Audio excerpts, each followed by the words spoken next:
ये मजीद तमाशे ज़िल्ले शाह की शक्ल में नजर आते रहेंगे। औरिया मकबूल जान साहब सीनियर पॉलिटिकल एनालिस्ट हमें ज्वाइन कर रहे हैं। आबिद ज़ुबैरी साहब सदर है सुप्रीम कोर्ट बार के और लॉयर भी हैं शुएब शेख साहब के।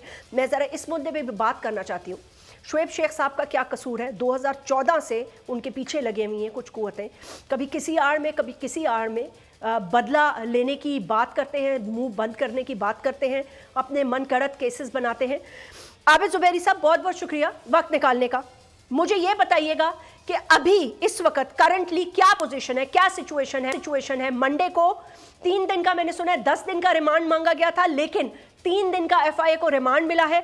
तो शुएब शेख साहब की खैरियत के हवाले से भी जरा बताइएगा अंदर क्या सिचुएशन है, क्योंकि यहाँ तो पता नहीं चलता, पुलिस लेके जाती है किसी को और उसके बाद अल्लाह माफ करे आपने देखा जैसे ज़िले शाह का वाकया हो गया। तो हमें इस वक्त स्टेट जो है ना, स्टेट वो उसका जबर भरपूर तरीके से नजर आ रहा है हर तरफ। बिस्मिल्लाहिर्रहमानिर्रहीम, बहुत शुक्रिया। देखिए, मैं कल मौजूद था, हम लोग, मैं और शुएब शेख दोनों केस अटेंड करने आ रहे थे। कल इस्लामाबाद हाई कोर्ट में उनकी पेशी थी, उनकी अपील लगी हुई थी जिसमें उनको पेश होना था। कराची में आपको बताया हमने वो केस किया, वो उसमें माशाल्लाह से उनकी कल आपने ऑर्डर देखा, एक्विटल भी हो गई उनकी और लोगों की। वो जो केस 2015 से एफआईआर पे था, दूसरी एफआईआर में कोई कन्विक्शन हुई हुई थी उनकी, तो उसकी अपील जिसमें सेंटेंस सस्पेंड हुई हुई थी उसकी हेयरिंग लगी हुई थी चीफ जस्टिस साहब के यहाँ इस्लामाबाद हाई कोर्ट में। तो पता लगा है कि जी वो जब जहाज़ में पहुँचे हैं यहाँ इस्लामाबाद, उनको जहाज़ से ही गिरफ़्तार कर लिया गया। कोई केस उन पर बुलाया गया कि जी वो पहले का केस था, उसकी इंक्वायरी हो रही थी उसके तहत।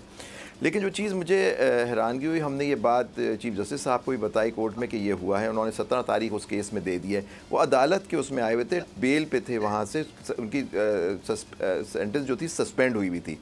लेकिन फिर उनका वहाँ पेशी के लिए उनको लाया गया। मैं सरदार अब्दुल लतीफ़ खोसा साहब सीनियर काउंसिल उनके वकील थे वहाँ, हम लोग वहाँ चले गए मजिस्ट्रेट की कोर्ट में उनसे। तो जो मैंने चीज़ देखी, बड़ी हैरानगी की बात हुई कि एक पाकिस्तानी शहरी जिस पे अभी सबूत अभी साबित भी नहीं हुआ कोई केस है या एफआईआर सही है या नहीं है, इतने पुराने इशू पे एक एफआईआर कट गई, उसकी क्या वजह है? क्योंकि बोल अपनी एक पॉलिसी लेके चल रहा है, अदलिया के साथ खड़ा है और जमहूरियत की बात कर रहा है, क्या उसकी सज़ा उनको दी जा रही है? ये एफआईआर जो काटी गई, तो उनको जो हैरानगी की बात हुई कि उनको और जैसे हमारे वकीलों को भी लाया गया, उनको एक कपड़ा डाल के उनके हथकड़ी में उनको मैं एक्चुअली इस तरफ आना चाहती थी। आबिद ज़ुबैरी साहब एक सेकंड दीजिएगा, मैं चाहती हूँ वो फुटेज आप चला दें। औरिया मकबूल जान साहब